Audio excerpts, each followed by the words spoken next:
I can still smell it. It's like I'm sitting on the harsh blue carpet of the blue room and breathing in the distinct smell of mold.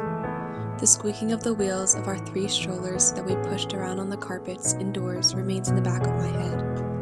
Or the 3 of us lined like little ducklings waiting to have that tiny cut square of Entenmann's crumb cake placed on our tongues. God, the image of her standing over the stove is still so vivid. I can smell that house, I can feel that house because it molded me. Those 2 people showed me the simplicity in life, brought me back to my roots, and showed me where I came from. I am who I am today because they showed me that love that I have been built up from, and only with that in the back of my mind am I able to determine who I will be and where I am going in this world.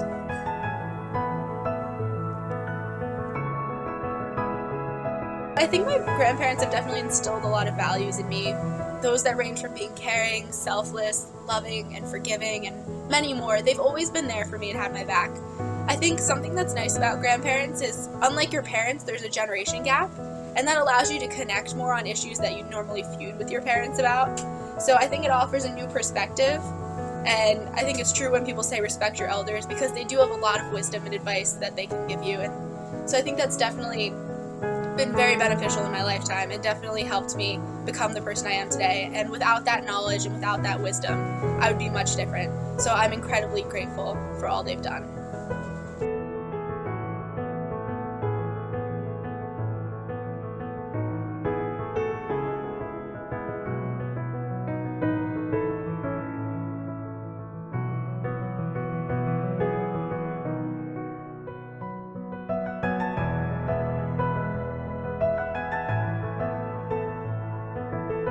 I think that my generation tends to be a lot less close with their grandparents than previous generations.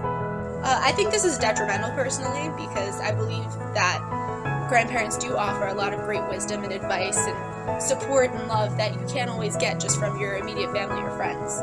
I think part of the reason for this divide and this separation has to do with the influence and the uprising of technology.